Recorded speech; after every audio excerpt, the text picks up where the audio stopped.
കോൺഗ്രസ് സ്ഥാനാർത്ഥി പട്ടിക screening committee നാളെ കേന്ദ്ര തെരഞ്ഞെടുപ്പ് കമ്മിറ്റിക്ക് ആദ്യ പട്ടിക കൈമാറില്ല. വോട്ടെടുപ്പ് തീയതി പ്രഖ്യാപനം നീളാനുള്ള സാഹചര്യം കണക്കിലെടുത്താണ് നീക്കം.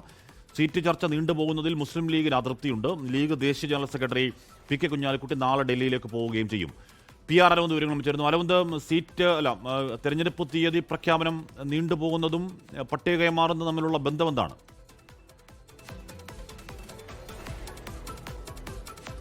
കാശ്മീർ സ്ക്രീനിംഗ് കമ്മിറ്റി നേരത്തെ 40 പേരുടെ ഒരു പട്ടിക തയ്യാറാക്കിയിരുന്നു. ഈ പട്ടിക നാളെ കൈമാറുമെന്നതായിരുന്നു നേരത്തെ വിവരം ലഭിച്ചത്. എന്നാൽ അത്തരമൊരു നീക്കം ഇപ്പോൾ ഉണ്ടാവില്ല. കാരണം SIR-മായി ബന്ധപ്പെട്ട അന്തിമ വോട്ടർ പട്ടിക വരാൻ പോവുകയാണ് കേരളത്തിൽ. അതുകൊണ്ട് തന്നെ ഈ തെരഞ്ഞെടുപ്പ് പ്രഖ്യാപനം ഒരുപക്ഷെ മാർച്ച് പകുതിയോടുകൂടി മാത്രമേ ഉണ്ടാകൂ. അപ്പോൾ തെരഞ്ഞെടുപ്പ് വരാൻ പോകുന്നത് ഏപ്രിൽ മാസമാകും. അതുകൊണ്ട് തന്നെയാണ് ഈ സ്ഥാനാർത്ഥി പ്രഖ്യാപനം ഇപ്പോൾ പെട്ടെന്ന് വേണ്ട എന്നൊരു തീരുമാനത്തിലേക്ക് കോൺഗ്രസ് പോയിരിക്കുന്നത്. കാരണം ഇത്രയും നീളുമ്പോൾ ഈ തെരഞ്ഞെടുപ്പ് പ്രഖ്യാപനം നീണ്ടു കഴിഞ്ഞാൽ ചെലവ് കൂടാൻ അടക്കമുള്ള സാഹചര്യങ്ങൾ നിലനിൽക്കുന്നു. അതുകൊണ്ട് തന്നെ ഇപ്പോൾ ഒരു അടിയന്തരമായ ഒരു പ്രഖ്യാപനം വേണ്ട, കൂടുതൽ ചർച്ചകൾക്ക് ശേഷം പ്രഖ്യാപനം മതി എന്ന നിലപാടിലേക്കാണ് ഇപ്പോൾ കോൺഗ്രസ് എത്തിയിരിക്കുന്നത്. ഇതുകൂടെ തന്നെ പ്രതിപക്ഷ നേതാവിന്റെ യാത്ര നടക്കുകയാണ്. യാത്രയ്ക്ക് ശേഷം അല്ലെങ്കിൽ അതൊരു അവസാനിക്കുന്ന ഒരു ഘട്ടം എത്തുമ്പോൾ ഒരു പ്രഖ്യാപനം നടത്തിയാൽ മതി എന്നതാണ് ഇപ്പോൾ കോൺഗ്രസ് തീരുമാനിച്ചിരിക്കുന്നത്. പക്ഷേ ഘടകകക്ഷികൾക്കടക്കം ഈ ചർച്ചകൾ നീളുന്നതിലും പ്രഖ്യാപനം വൈകുന്നതിലും കടുത്ത അതൃപ്തി തുടരുകയാണ്. നാളെ കുഞ്ഞാലിക്കുട്ടി ഡൽഹിയിലേക്ക് എത്തുന്നുണ്ട്. കാരണം UDF-ൽ സീറ്റ് പ്രഖ്യാപനം വൈകുന്നതിൽ തർക്കമുണ്ട്. കാരണം കേരളത്തിൽ മാത്രമല്ല തമിഴ്നാട്ടിലും ഇത്തരമുള്ള പ്രഖ്യാപനം വൈകുകയാണ്. കാരണം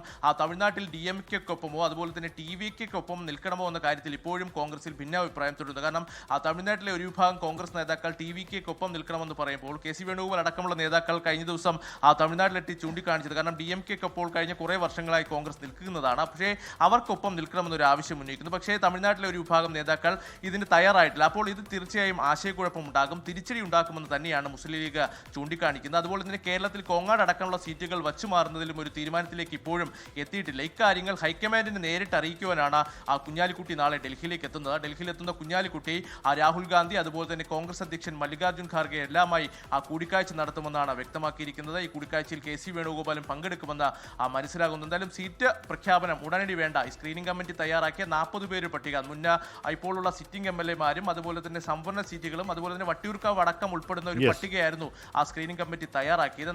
ലോകത്തെവിടെയായാലും ഏത് സമയത്തും 24 വാർത്തകളും ഓഗ്മെന്റഡ് റിയാലിറ്റി പാക്കേജുകളും എക്സ്പ്ലെയിനറുകളും വിശദമായി കാണാൻ ഞങ്ങളുടെ YouTube ചാനൽ നിങ്ങൾക്ക് സബ്സ്ക്രൈബ് ചെയ്യാം.